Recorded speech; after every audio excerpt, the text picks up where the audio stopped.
Bringing hope the world over. Hope Channel.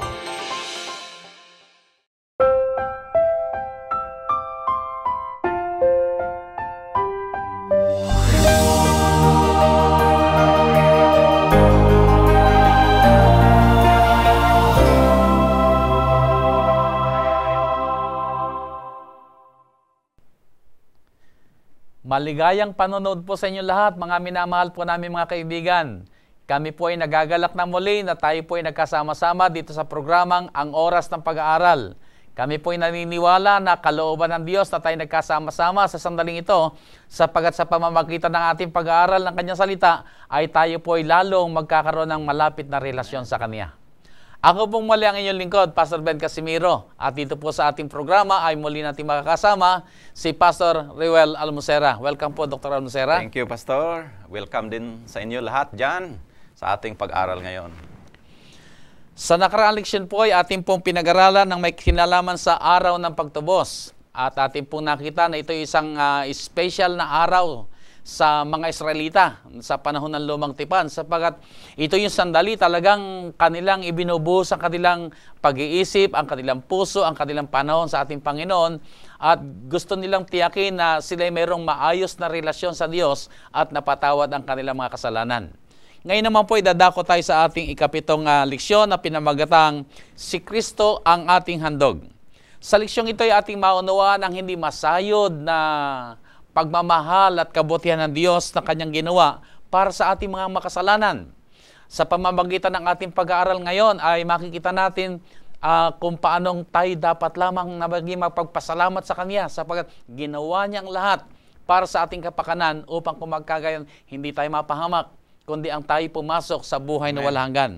Sa pag-aaral din ito ay ating makita ang Kanyang hangaring tayo ay kumilala sa Kanya, tanggapin ang Kanyang plano ng pagliligtas.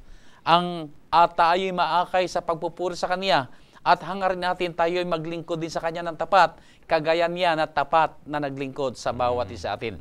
Pero bago po tayo magpatuloy, napakabuti po ang ating anyayahan muna ang Banal na Espiritu na pumatnubay po sa ating gagawing pag-aaral. Papangunahan tayong muli ni Dr. Almocera.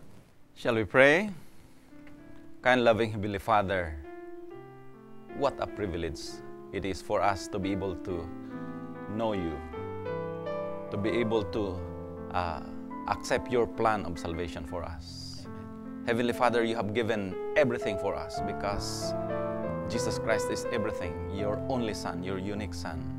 Salvation doesn't cost us anything, but it cost you everything.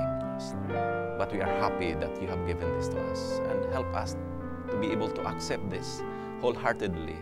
And may it be that we will appreciate His sacrifice for us at the cross so that we will love Him more and we will also obey your commands. Thank you so much for the assurance that you will be with us in our studies this day. In Jesus' name we pray. Amen. So, Dr. Almocera, maraming salamat sa iyong magandang panalangin. At tunay dito sa ating pag-aaral na leksyon ay gusto nating makita muna natin ang ating Panginoon at ang Kanyang ginawa sa ating buhay. At saka yung tayo ay maging mapagpasalamat sa kalahat ng Kanyang pagsasakripisyo. At siyempre, inaasahan ng Panginoon na meron din tayong hakbanging gagawin upang yung ating pag-aaral naman ay hindi basta na lamang hanggang kaalaman lamang, kundi maging sa kabuhayan natin ay nagkaroon ng mga pagbabago. May application talaga. Okay, so yun ang ating mga direksyon ng ating pag-aaral. Ano bang kahalagahan na malaman natin na si Kristo ang ating handog o sakripisyo dito sa ating pag-aaral? Yun ang binabanggit eh. Para sa akin, ito talaga ang sentro, Pastor eh.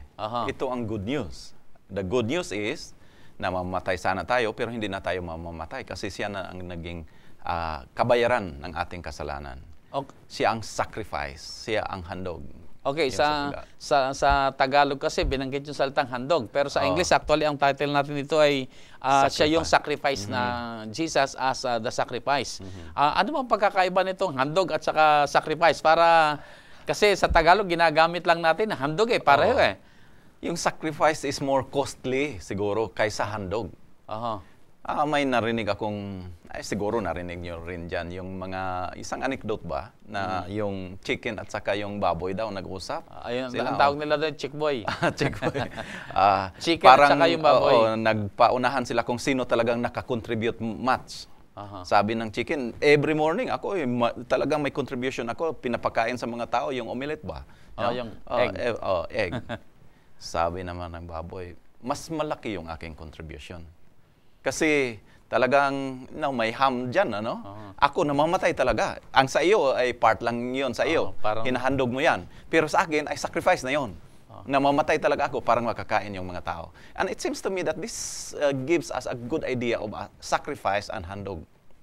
Sacrifice, para bang it cost you everything. Yun ang sacrifice. Yung handog ay parang meron ka lang ibinigay. Parang isang bahagi lang ibinigay. Pero pag sakripisyo, talagang yung sarili talaga ibinigay. Yan, that's the idea of... So dito makita natin yung ating leksyon ay mga minamahal mga kaibigan. Sa pamamagitan ng halimbawa ngayon, makita natin ang kahalagahan ng ginawa ng ating Panginoon na ito'y nangahulugan ng kanyang sariling buhay. Kaya kapag binanggit natin si Jesus, ang ating handog, ay hindi lang ito basta ibinigay, hindi lang basta mayroon siyang binigay sa atin, kundi yung sarili niya mismo ang kanyang ibinigay para sa atin. Diyan sa ating lesson, may isang story din dyan, yung Maximilian Kolbe, no, doon sa Diyos sa Second World War, na may isang tao, kasi doon sa kampo nila ay para bang naka-escape yung isang prisoner, and then retaliation ng mga Nazi ay pinapalinya sila lahat. And then pinipili kung sino yung talagang sacrifice in a way. Then yung isang tao sabi niya, kawawa naman yung aking anak, asawa, wala na sila kung wala na ako. And then sabi ni Maximilian Kolbe, sabi niya, priest kasi siya, sabi niya, ako na lang ang ibartolina nyo. Hindi na lang ito. Yun ang sacrifice. Para bang, pero may ideya pa doon, substitute. No? May isang substitute. Sana tayo ang mamamatay, pero siya ang nagsakripisyo para sa atin. So sa pamamagitan ng ating leksyon, makita natin kung gaano kalaki ang ginawa ng ating Panginoon Jesus na pagsasakripisyo para lamang tayo mapabuti. Yung iba sabi, okay, tayo kung yung magkakapatid, sabi, ako muna ang magsasakripisyo, hindi muna ako mag-aral ngayon, parang ikaw maka-aral. Para bang, it's a sacrifice. No? Yung sacrifice. It's just like handog. Doon ipinapakita yung pagmamahal, na nakahanda talagang alang-alang sa ikabubuti ng isa, ay nakahanda kang ilagay ang sarili mo sa higit na mas mahirap na kalagayan. May nakita kung isang family, may acquaintance ako ng isang family na tatlo yata silang magkakapatid. Yung panganay, sabi niya, ako lang muna ang magtrabaho ngayon as janitor para yung mga siblings talagang makapunta sa school. And it was a very big sacrifice. Naging abogado yung isa, naging professional naman yung babae. Siya naman ay, janitor siya. Pero nang naging professional na rin sila, binigyan siya ng parang negosyo. But it was a sacrifice. It was talagang... Pero ang punto ron, yan talagang hindi mo na yung sarili niya ka nang inisip. Parang na-denied yourself. No? Alang-alang doon sa iba na mapabuti mo na. So yun ang aspect ng sacrifice. Okay, sa ating leksyon na pinag-aaralan na Dr. Musera, ay binabanggit na si Propeta Isaias ay gumawa ng isang napakagandang paglalarawan dito sa tinutukoy nating dakilang pagsasakripisyo na ginawa ng ating Panginoon Jesus. So, paano mo ilalarawan o paano mo ipapaliwanag yung napakagandang ginawa nito ng ating Panginoon Jesus para sa atin? Maganda talaga sana kung mabasa natin yung Isaiah 53 kasi yan ang naging sentro. In fact, yung Handel's Messiah based dyan, no? Kasi para bang sa Old Testament daw, ito ang gospel of the Old Testament, yung Isaiah chapter 53. Siguro magandang mabasa natin pa unti-unti, no? Para bang makita natin yung mga points doon ni Isaiah about the Messiah. Okay, ito yung makita natin sa aklat ng Isaias, Kapitulo 53. Sinong naniwala sa aming balita at kanino nahayag ang bisig ng Panginoon? Sapagat siya'y tumubo sa harap niya na gaya ng sariwang pananim at gaya ng ugat sa tuyong lupa. Walang anyo o kagandahan man. At pagka ating minamasdan siya, ay walang kagandahan na mananais tayo sa kaniya. Siya'y hinamak at itinakwil ng mga tao. Isang taong sa kapanglawan at bihasa sa karamdaman at gaya ng isa na pinagkublihan ng kanilang mukha ng mga tao, na siya'y hinamak at hindi natin hinalagahan siya. Tunay na kanyang dinala ang ating mga karamdaman at dinala ang ating mga kapanglawan. Gayon may ating pinalagay siya na hinampas, sinaktan ng Diyos at dinalamhati. Ngunit siya'y nasugatan dahil sa ating mga pagsalangsang. Siya'y nabugbog dahil sa ating mga kasamaan. Ang parusa ng tungkol sa ating kapayapaan ay nasa Kanya. At sa pamamagitan ng Kanyang mga latay, ay nagsigaling tayo. Tayong lahat na gaya ng mga tupa ay naligaw. Tayo tumungo bawat isa sa Kanyang sariling daan. At ipinasan sa Kanya ng Panginoon ang kasamaan nating lahat. Siya'y napighati gayunman nang siya'y dinalamhati ay hindi nagbuka ng kanyang bibig. Gaya ng kordero na dinadala sa patayan at gaya ng tupang nasa harap ng mga manggugupit sa kanya ipipi. Gayunmay hindi niya binuka ang kanyang bibig.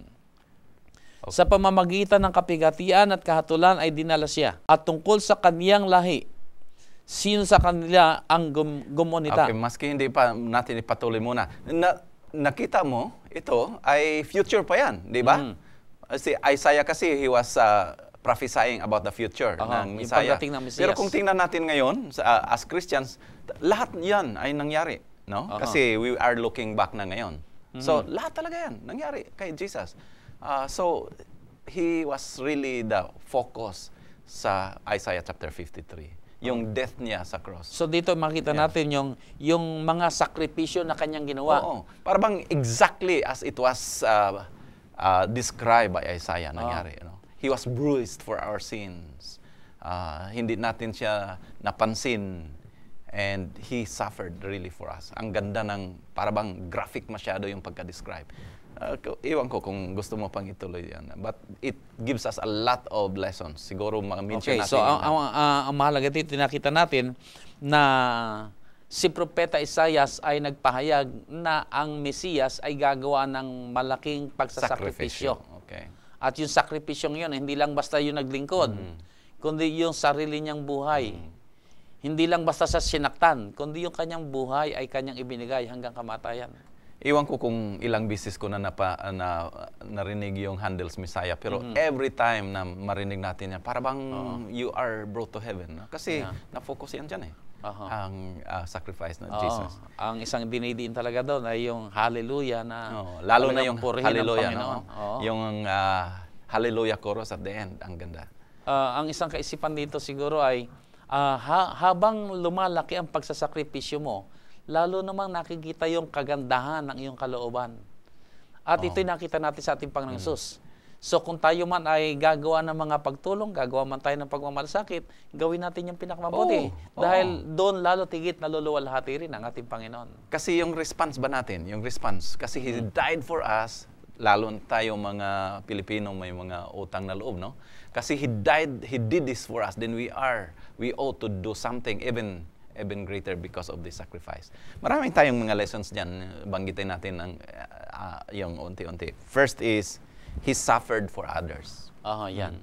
Willing. Yung, diin siguro natin yung willingly. Hindi lang siya napilitang siya yung gumawa, kundi ito'y kanyang voluntaryong ginawa. Voluntaryo. Para bang sabi niya, ako na lang, kawawa naman yan sila. Ako na lang mamatay para sa kanila. And that is something, you know. So willingness, He suffered. He took their grief and sorrows, verse 4. Yan. Ano pa dyan? He took their transgressions, iniquities, verses 5, verses 6, 8, and 11. And then their sins, yung verse 12. No, talagang yan ang kinuha niya para sa atin. Galing sa atin. So, salvation cost us nothing, but it cost Him everything. It cost Him His life. So tayo yung nagkasala, pero eto siya ang kumuha ng ating lugar. Tayo dapat yung siyang magbayad, pero siya na ang nagbayad. Tayo dapat ang ipako doon sa krus para bayaran natin hindi ang nga kasalanan. Hindi lang siguro pako, no?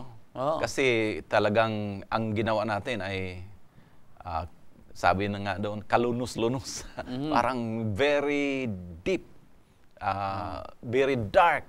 Pero yan, we don't deserve this, but He died for us. Yeah, yun ang binabanggit sa ating leksyon na napakalaki ang sakripisyong ginawa ng ating Panginoon Jesus. Pero paano ba natin ito mabibigyan ng kahalagahan sa ating buhay sa araw-araw? Yan nga, the knowledge that He died for us, na hindi naman sana siya deserving, tayo ang deserving, it will give us something, para bang it motivates us to love Him And if we love Him, of course, we will follow His commands. May ano pa tayo dyan? Tingnan natin. He brings great benefits to those whom He suffers. Verses 5 and 11, no? Justification, peace, and healing. Oh. Ngayon, So iwan ko. hindi lamang tayo iniligtas mula sa kasalanan, kundi ibinigay pa sa atin yung kapayapaan, kagalakan. Iwan ko kung na-experience mo yan. Yung conversion ba, na you are really guilty. Kasi nakasala ka, no? Siguro nakagawa ka ng kasalanan. Pero when you come to the Lord and say, Lord, please forgive me. And then bibigyan ka niya ng forgiveness. Naniwala ka talagang na He will forgive. Ang luha na ng feeling mo. Sabi, thank you. Wala na ako, no? So kung may fear ka sana na mamatay ako because of this what I have done, He paid it at the cross already. Kung minsan ang buhay natin ay pagkaba yung hindi masyadong yung magagaang mga problema, hindi natin masyadong napapahalagahan. Pero pagka yung yung sa buhay na ang pinag-usapan o yung talagang matinding karanasan, dito lalo natin na-appreciate yung ginawa ng Panginoon Jesus para sa atin. Maluluko ka niyan eh. Yung isang driver namin doon, may isa kaming driver na nakasagasa siya, patay talaga. Ay parang siya maluluko. Pero kung sinasabihan, God has forgiven you already on this. Then it gives him peace. It gives him joy. Parang bumalik yung kaniyang sigla sa buhay. So that would be, ganito rin ang mangyari sa atin. Para bang yan ang ating response because of His sacrifice. Okay, sa ating leksyon ay binabanggit din na siya talaga yung angkop na kahalili.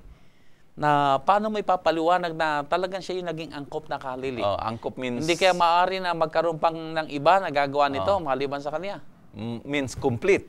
No? Sufficient. Sufficient talaga yung kamatayan niya. And siya na lang talaga ang makagawa niyan. Kasi He is sinless. No? Makita natin sa ating lesson later. Na ang required talaga doon sa mamatay para sa atin, yung sinless. Yung wala bang kasalanan. Kaya nga, He was born, and then He became sinless, and then He died for us. Kailangan talagang He will be born. Kasi kung hindi siya mabuhay dito, or He will not be born, then hindi rin siya mamamatay. So, God will not yun ang pangunahing layunin. Yun ang pangunahing layunin, kaya siya nagkatawang tao. Kasi ang Diyos ay hindi maaaring mamatay. Ay paano niya matutubos ang tao? But then, of course, kung naging sinner din siya, hindi rin siya pwede sa atin. Kaya nga, He is the only qualified na mag-sacrifice para sa atin because He is sinless. Wala nang maaaring bumangon pa na maaaring gumawa ng lugar na yon. Kasi lahat ng tao ay makasalanan. All have sinned and come short. Pero si Jesus, siya ay tangi talagang ang banal na Espiritu ang siyang lumukob kay Maria. Kaya nga, very unique siya eh. Unique. Walang gaya sa Kanya. At saka ang buhay niya talagang bawat detalye nito ay makikita sa hula na nasa lumang tipan. So na yung pagdating niya ay talagang detailed. Yes. Ang gandang pagkasabi niya, no? Memorize ng iba yan eh. Ang ganda bang kung i-recite mo yan, para bang may goosebumps ka because that is the center of the gospel.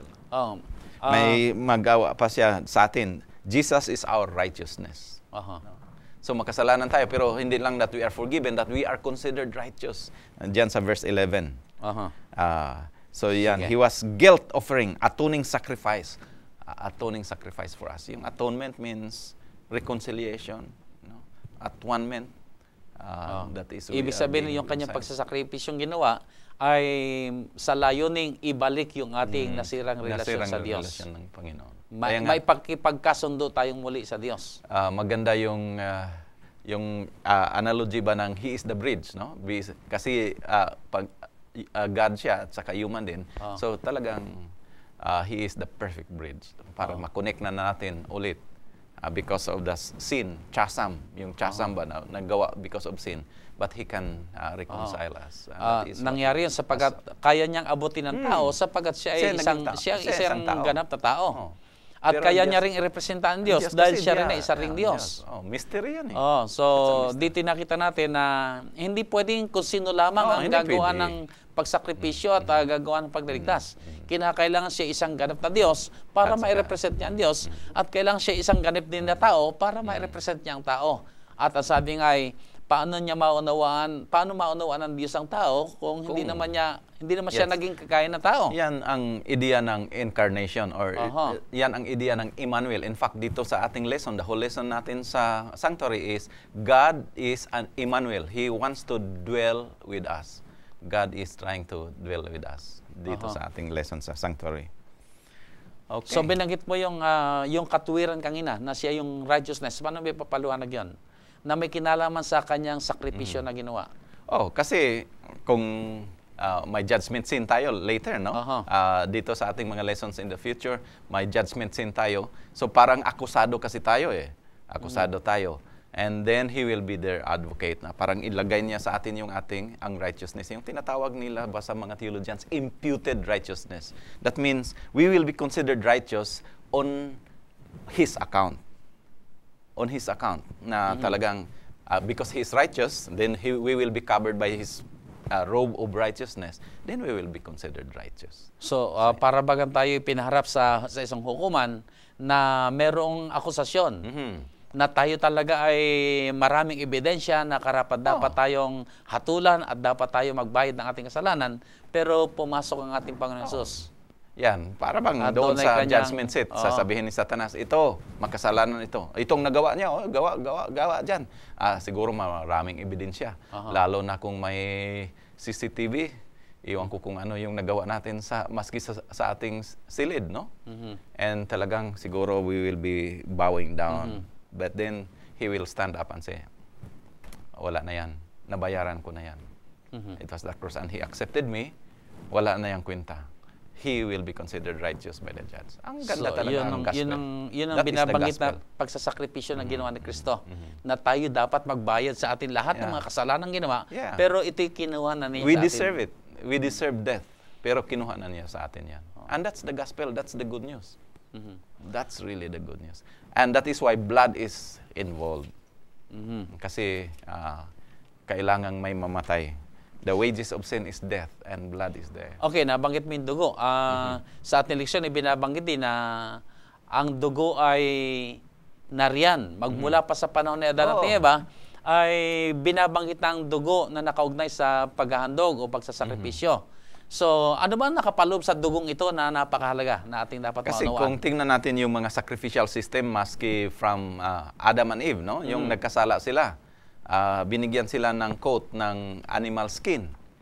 It represented blood already kasi may namatay talaga because of their sin. And then Abel, Cain, yung kanilang yung na-accepted na sacrifice.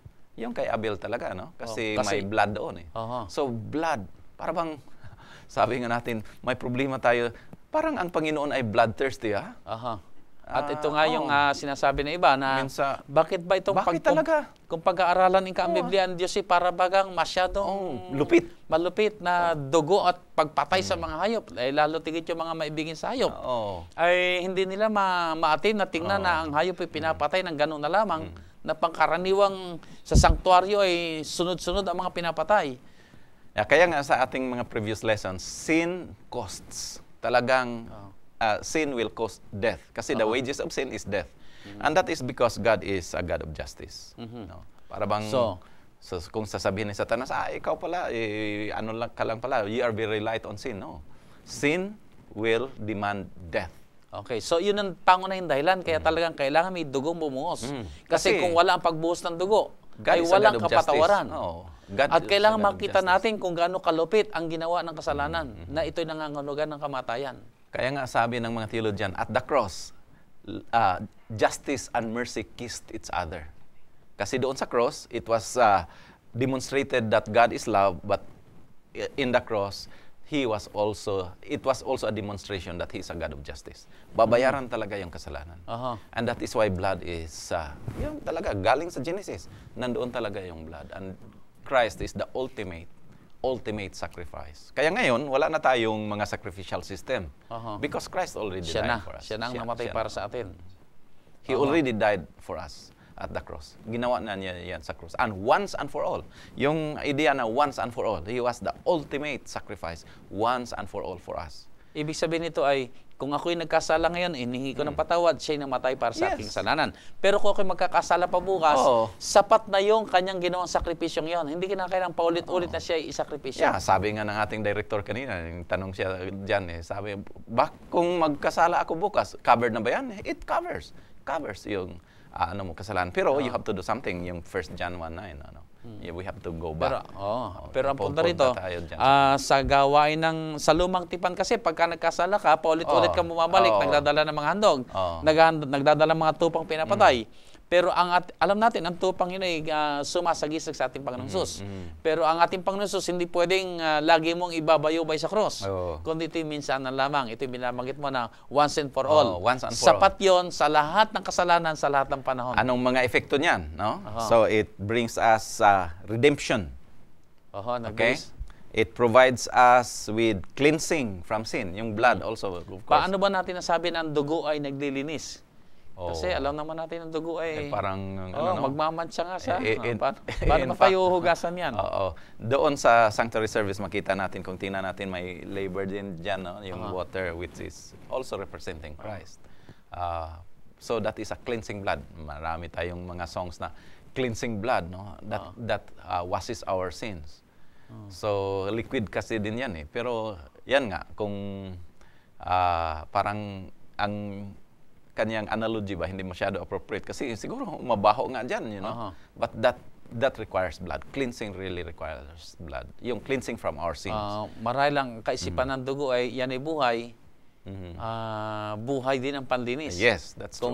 Kung kayo nagkasala, buhay din ang katapat niyan. Maski ngayon may mga concept tayong ganyan doon sa Middle East, yung tinatawag nilang mga blood money, no? Yun, kasi mamamatay ka because kung nagkasala ka doon.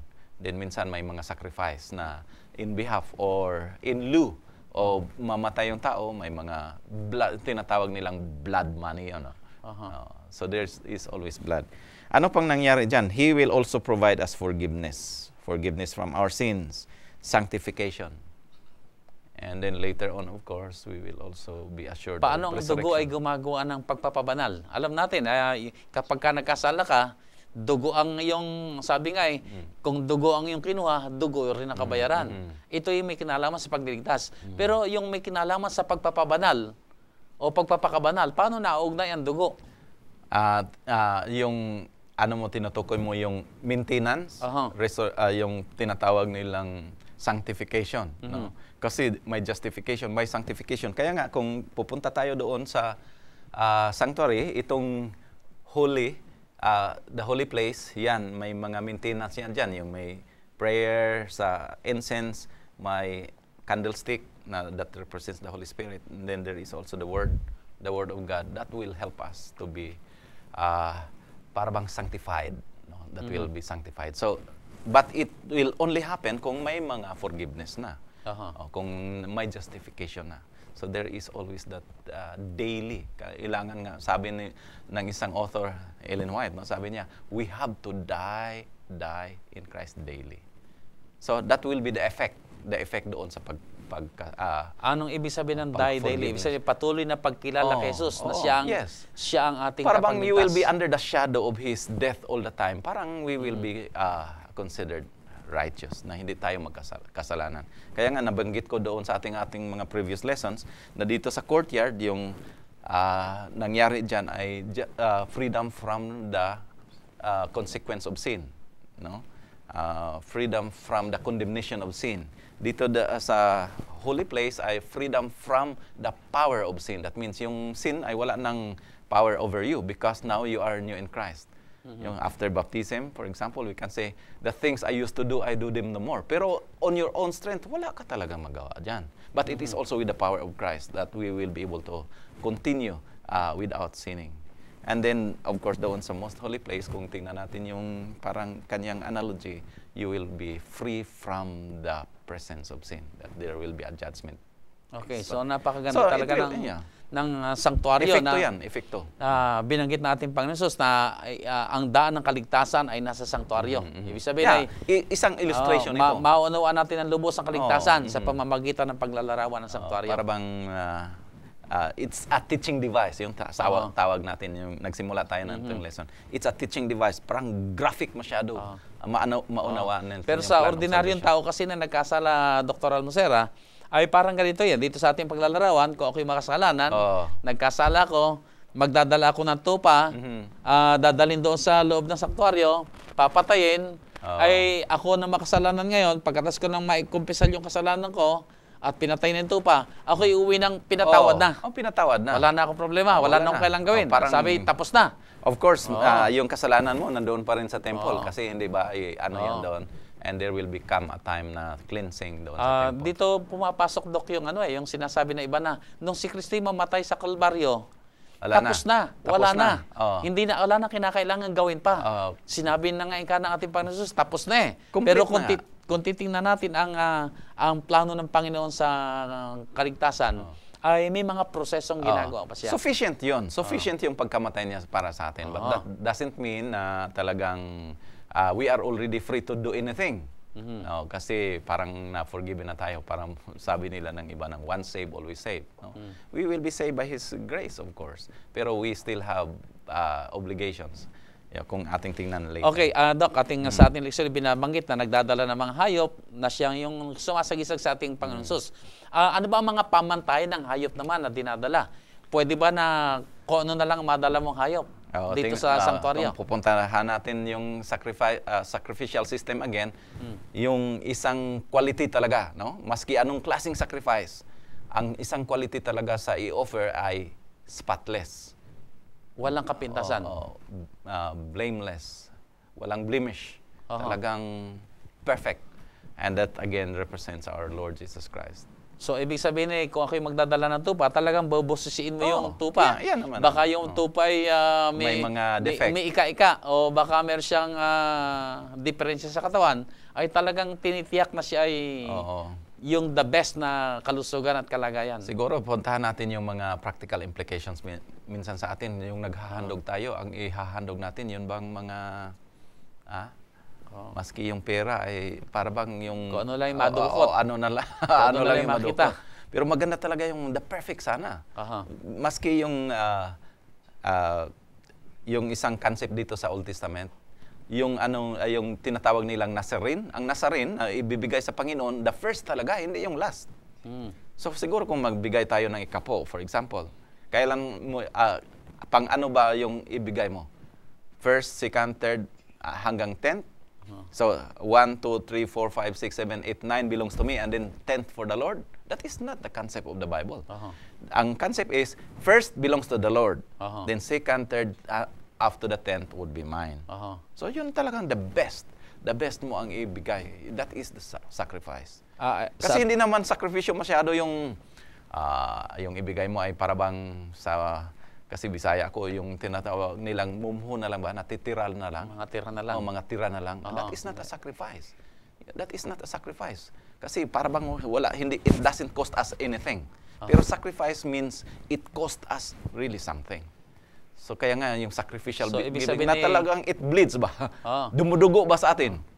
Kung magbigay tayo, hindi yung basta makapagbigay lang, kundi yung talagang ramdam natin. May example tayo dyan sa Bible, yung bang nagbigay ng offering. Yung widow ay talagang sakripisyo sa kanya yun kasi wala na siya. Wala ibinigay niya lahat. Lahat. Maliit lang yun, pero yun ang kanyang lahat. Pero kung ikaw isang milyonaryo, say may 100 million, 200 million ka, ang ibigay mo 1 million, of course, hindi nga naka-dent yun sa ano mo So it's not yet a sacrifice, isn't it? Pero malaki masyado ang halaga. So ang Panginoon ay tumitingin hindi doon sa laki kundi doon sa sakripisyo mong ginawa. Yung sakripisyo mong ginawa. Yung ginawang pagbibigay. Pero that is the best, without blemish, yung talagang. At marahil ang tinitingnan din ng Panginoon dito yung ating attitude. Tayo ba'y basta lang makapagbigay o talaga nagbibigay na may pagmamahal? Talaga bang it bleeds you, it bleeds you. That is a sacrifice. Sa ating lesson ay may binabanggit din na may mga pag-iingat din tayo na dapat gawin na mga panganib na dapat nating mabantayan. Na ito may kinalaman marahil sa yung mga mahalagang mga bagay kung minsan ay natatrato natin ng common o pangkaraniwan. Yan na lang. Siguro dito rin pumapasok kung sa offering pa ay yung common na lang yung basta magbigay lang, kung ano lang madampot, pero kulang yung pagpapahalaga Oo. Kaya alam mo ang ginagawa ko dito, Doc, pag ako'y nakakita ako ng magandang peso bill, yung magaganda siya ko binibigay. Yan. Pinipili ko talaga. Yan talaga. At Practical tinatabi lang ko yan, yun. no? Practical. Kasi ang kaisipan ay, magbibigay ka, ibigay mo Oo. pinakamaganda. Oo. Pero sa iba, ang tingin nila, pare-pareho lang yan. Hindi, pareho yan. Maski ang amount is the same. Yun. Di ba sa December, kung magbigay ng mga ninong-ninang, no? Oo. Yung talagang galing Gusto sa mo bangko yung pa ba? malutong bagong-bago. Oo. Kasi it expresses something na parang Oo. hinalagahan mo talaga yung pagbigay. So, yun ang idea ng pag-iingat na dapat nating magawa. Pero maraming danger kasi dito. Kasi kung ako ang makasalanan, isang danger yan. Ako makasalanan, ay pwede lang pala magbigay ng tupa eh. So, magdala ako doon and then i-offer ko yon. And babalik ako, maggawa na naman akong kasalanan kasi marami naman akong tupa. Isa yan. So, that makes it common. Para bang nagiging common. yung may mga presumptions, presumptions na Hindi na lang masyado napapahalagahan yung kahalagahan ng seremonyang Yeah. ginagawa. Siguro ito'y pwede rin mangyari doon sa tinatawag natin, meron tayong Santa Cena o yung communion service. Pagka ba pangkaraniwan na lang ginagawa, para bang hindi na masyadong na-appreciate Parang yung kahalagahan nito. naging ritual na lang talaga. Nag-ritual na lang. Oo. So, ang ibig sabihin ay, kung gagawin natin ito, talagang sincere tayo na nandoon yung espiritu natin, nandoon yung pagkilala natin, nandoon yung pagpapahalaga natin, at hindi basta magawa lang. Hindi na tumatalab. Hindi na Oo. talaga tumatalab. Para bang common na lang. Wala nang isang problema yan dito. Okay, so maraming salamat po, Doc, sa ating lesson, ang ating oras ay talagang natapos na naman. Oo. Kaya sa ating pag-aaral ay, mga minamahal natin mga kaibigan, ang ating pong paksa ay tumatalakay na si Kristo ang ating handog. Wala na talagang time. Gusto ko sanang babasahin itong from Ellen White. Ang ganda talaga yun bang exchange ng Sige, sacrifice. pakishare mo yun. Desire of Ages, page 25. Christ was treated as we deserve, that we might be treated as He deserves. He was condemned for our sins, in which He had no share, that we might be justified by His righteousness, in which we had no share. He suffered the death which was ours, that we might receive the life which was His. With His stripes, we are healed. Para sa akin, this is one of the most important, very precious na quotation. At ako'y naniniwala na ito'y ating pag-araw. Yeah. Araw-araw na babasahin o paulit-ulitin. We will not sin. Totoo yan. Lalo natin ma-appreciate ang ginawa ni Yes, Kristo yes. sa Kalbaryo. Para bang iiyak tayo because, we will be converted again and again and again. At siguro ito isang paraan din para maingatan natin yung kung ano yung mga bagay na banal ay sana. mapanatili natin That's banal. Kasi yung sacrifice. Ano mang sakripisyo bagay pala na may yan, kinalaman sa Diyos na gagawin natin para sa Kanya, ay nandoon yung kaisipang, we want to do the Yes, best for Him. yes. We want to give the best for Yes. Him. Napakaganda talaga ng quotation na yan. At sana mga minamahal namin mga kaibigan, ang ating pag-aaral na ito ay magbigay sa atin ng hamon. Gayahin natin ang ating Panginoong Hesus na yayamang siya yung special na ginawa niya, ang pinakamabuti sa atin, ibinigay niya ang sarili niyang buhay para sa atin, ay sana ganito rin tayo. Yes. Na hindi lang tayo basta yung makagawa, makapaglingkod, makapagbigay, kundi ang ating palaging isipin ay, we want to do the best for the Lord, for the glory of His name. So, ang ating pag-aaral mga kapatid at mga kaibigan ay hamon sa ating lahat na sana po ay lalo nating appreciate ang dakilang pag-ibig ng Diyos na Kanyang ibinigay ang Kanyang bugtong na anak upang kung magkagayon huwag tayo mapahamak. At nakita rin natin ang dakilang sakripisyo ng ating Panginoon Hesus na ginawa niya ang lahat para sa atin upang kung magkagayon tayo ay maibalik sa isang magandang relasyon sa ating Diyos. So sana po ang ating pag-aaral na ito ay nakatulong sa atin na tayo po ay lalong mag-appreciate sa kabutihan at dakilang pag-ibig ng ating Panginoon. Sa ating po pagtatapos, tayo po ay muling dumako sa ating pananalangin. O dakila at banal naming Diyos na nasa langit, maraming salamat po na sa pamamagitan ng pag-aaral na ito, ipinaunawa sa amin ang inyong dakilang pag-ibig, ang inyong malaking sakripisyo na ginawa para sa aming kapakanan. O banal na Diyos, hinihiling po namin, tulungan niyo po kami. Palaging maging sariwa sa aming mga kaisipan ang dakilang gawain ito na inyong ginawa, ginampanan, upang kung magkagayon kami hindi mapahamak, kundi ang magmana ng buhay na walang hanggan. Palalahanan kami po, o dakilang Diyos, na kayo'y palaging gumagawa sa aming kapakanan. At ang dalangin din namin, Panginoon, tangi po inyong basbasan ang lahat namin mga manonood. Saan man sila naroon sa mga sandaling ito, ipatong sa kanila ang inyong mapagpalang kamay. Pagyamanin sila, Ama, sa inyong pag-ibig. Makita nila sa araw-araw ang inyong mga kabutihang patuloy na sumusunod sa kanila, na kayo ay naghahangad ng pinakamabuti lamang para sa kanila. At lalo tigit, O Diyos, paalalahanan kami sa tuwi-tuwi na kami iniligtas ng mahal na dugo ng aming Panginoong Hesus. Hindi na kami ang magbabayad ng aming mga kasalanan, kundi kayo na ang nagbayad, at kami ngayon ay mayroon na ngayong buhay na walang hanggan kay Kristo Jesus na aming Panginoon. Maraming salamat po sa inyong dakilang pag-ibig. Maraming salamat sa inyong pagliligtas. Maraming salamat sa inyong mayamang basbas at mga kabutihang tuloy-tuloy namin magiging karanasan. Alang-alang po ang lahat sa dakila at banal na pangalan ng aming Panginoong Hesus. Amen. Maraming salamat po muli sa inyong lahat, mga giliw po namin, mga kaibigan at mga manonood.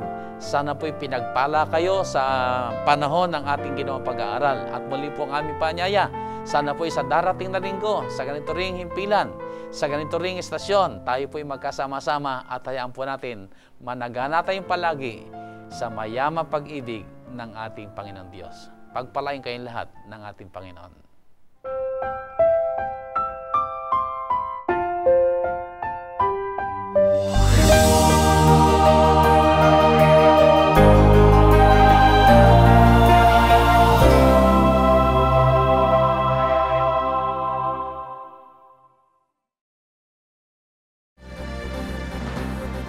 Presenting the best news in the world. You're watching the Hope Channel. Hope Channel viewers are loyal, encouraging friends and neighbors to watch. Why? Our viewers believe that Hope Channel not only enhances living, but changes lives through its compelling lineup of programs. Documentaries take subscribers around the world and back through time, visiting places where history was made. Fascinating biographies open up the lives and times of people who made a difference. Travel programs transport the viewer around the world, demonstrating how people work together to make a better planet. Inspirational programming challenges viewers to experience the joy of discovering faith values and offer spirituality as an important part of a balanced lifestyle.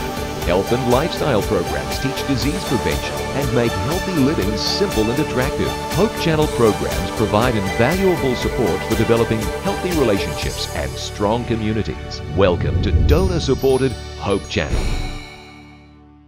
You are cordially invited. Every Saturday, Seventh Adventists around the world meet together to worship God, and we invite you to join us in Sabbath worship. The first part of our worship service focuses on in-depth group Bible study. We call this the Sabbath School. The Divine Worship service features the Bible preaching service led by the pastor or a local elder. The entire service features prayer, enthusiastic singing, music, and fellowship. We extend a warm invitation for you to join us.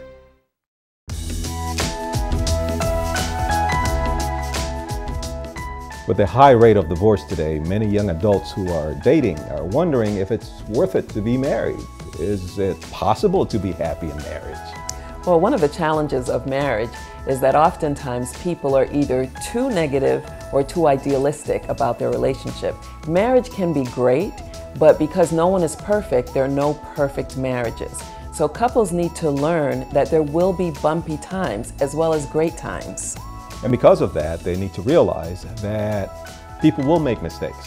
And so you need to learn to be forgiving, understanding, and realize that there's no perfect marriage because there are no perfect people. But if you are aware of that fact and you know that marriage is difficult, then you can prepare yourself and respond in a way that's constructive and that can build your marriage.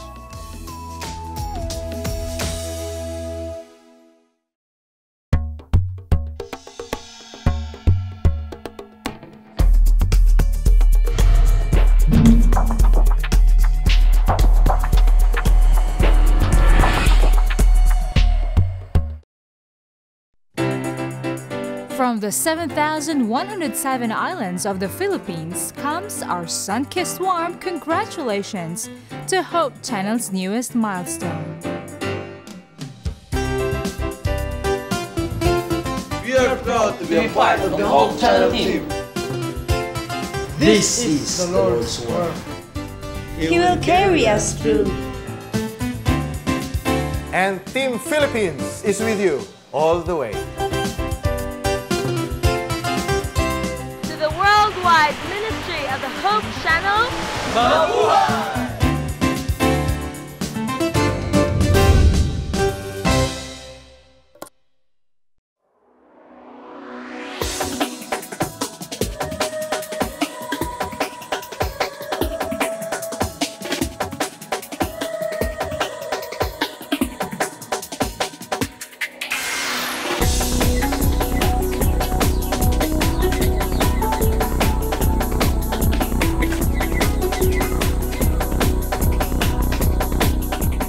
Have you ever wondered if all the money spent on television is worth it?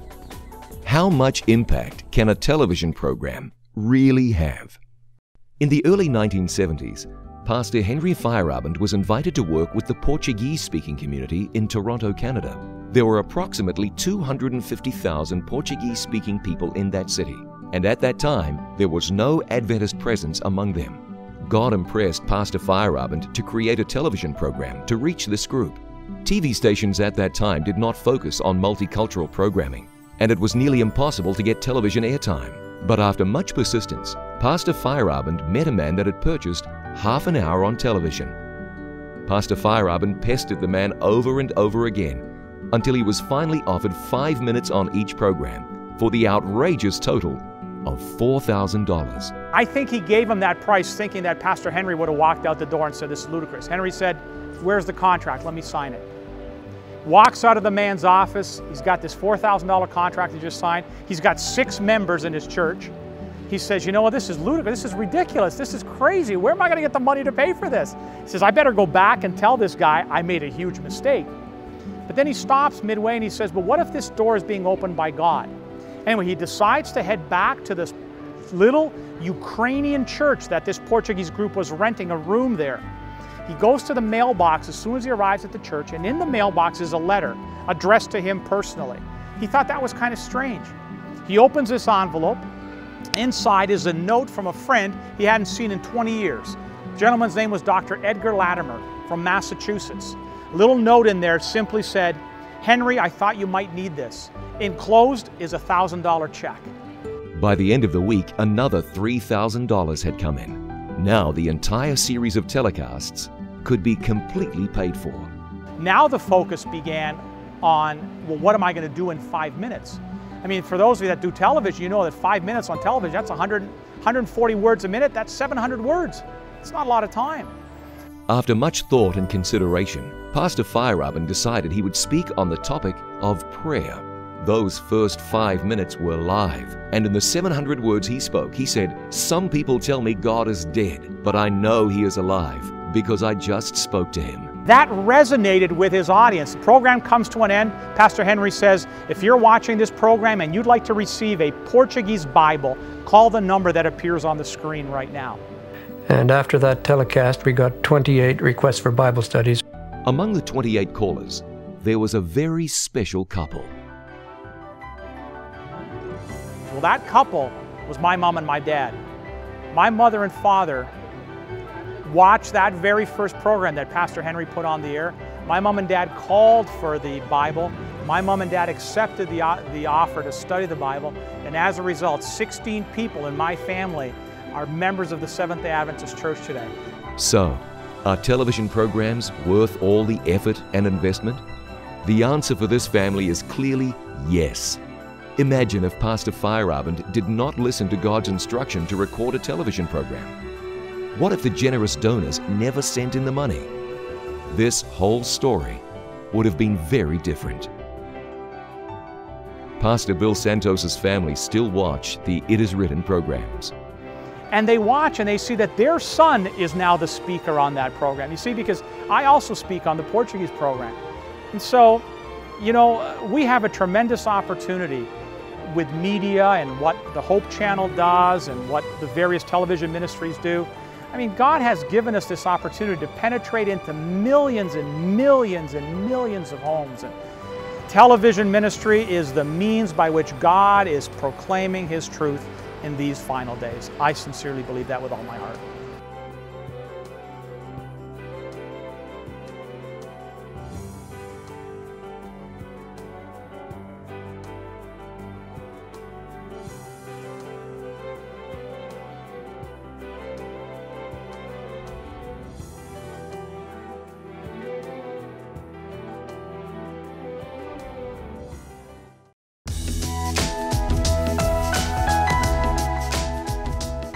find parenting a challenge? If so, you're not alone.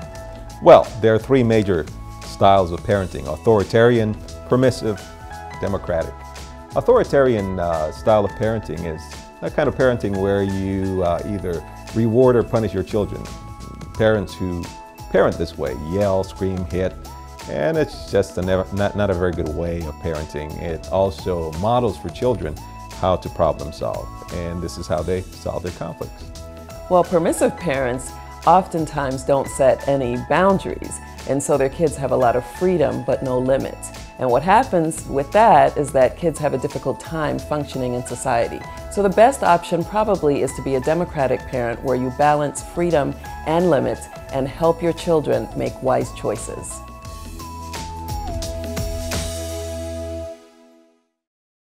Every project, every shooting, every dream that comes true comes with a price: hard work.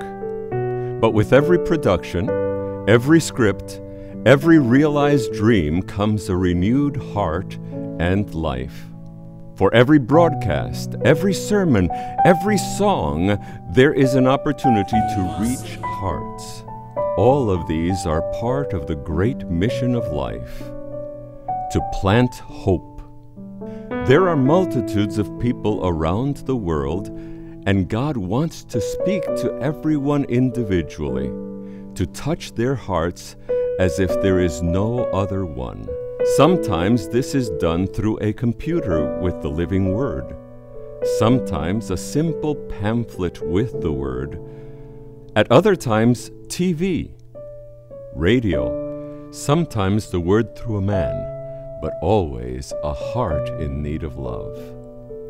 In Peru, a preacher called out to a man from among the congregation. It was a special live broadcast. Amazingly, it was a man hired to operate one of the cameras on this TV production. We needed his services, but God wanted his heart. A cameraman who had made no commitment to the Lord, but the power of the Word penetrated his heart and mind, and he accepted Jesus. Guillermo, deja tu cámara ahí donde estás. Hoy es una noche de gloria para ti. Guillermo left his post at the camera and came to the front of the church. Te bautizo en el nombre del Padre, del Hijo y del Espíritu Santo. Amén. Guillermo Eduardo abandoned his secular life and was born to a new era. Guillermo, in his media production, was only building the ark, but now this ark became his avenue of salvation. Just as Christ revealed himself in the Jordan as the Son of God, so it was that he revealed himself in the life of Guillermo. God desires to plant his seeds of hope in homes and in churches through the use of satellite media. And Jesus says, "What I tell you in the dark, speak in the daylight. What is whispered in your ear, proclaim from the roofs." This message of hope encourages us to shout from the rooftops through satellite dishes and antennas that Jesus is our hope for salvation.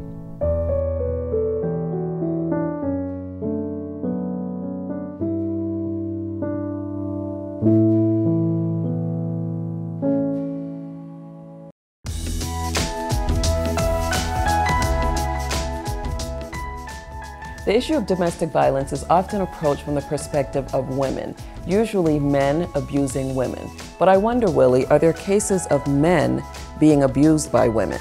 Indeed, about 25% of the reported cases of abuse, it's of men being abused by women. Of course, the larger portion is women being abused, 75%. And every time it happens, it's a serious matter, and we need to take it seriously. If people tell us they're being abused, we need to believe them. Absolutely. Whether it's a man or a woman, we need to get them help immediately. Let them understand that it's not God's will for anyone to be abused. We can direct them to a local center or the domestic violence hotline of your area or national or international centers. Please get help if you feel that you are a victim of domestic violence.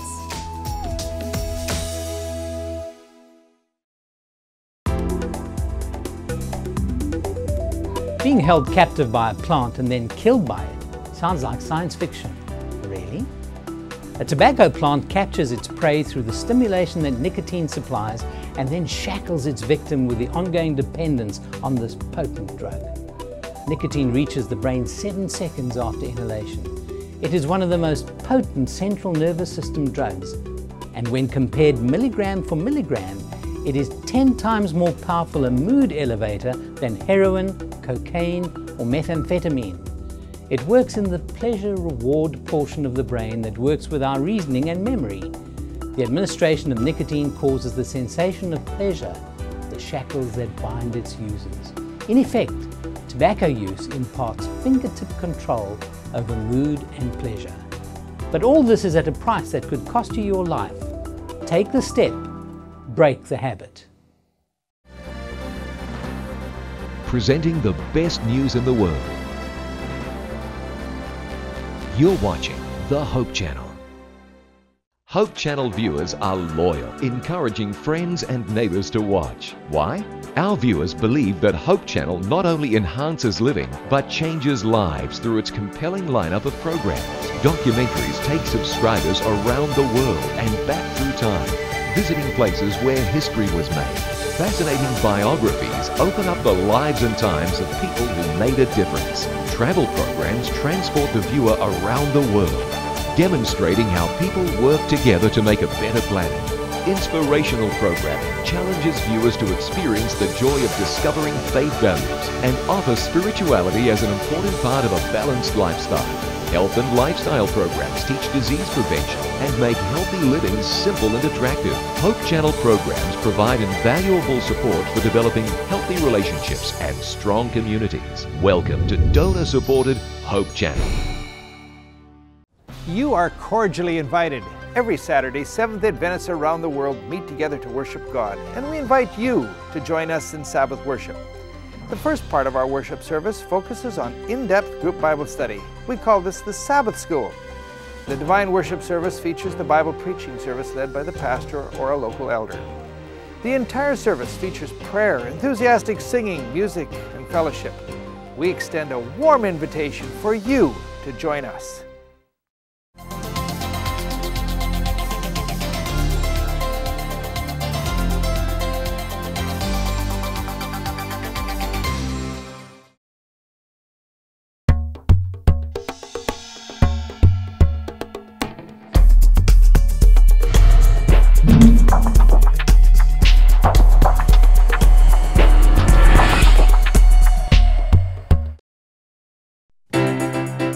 From the 7,107 islands of the Philippines comes our sun-kissed warm congratulations to Hope Channel's newest milestone. We are proud to be a part of the Hope Channel team. This is the Lord's work. He will carry us through. And Team Philippines is with you all the way. Worldwide Ministry of the Hope Channel. Mabuhay!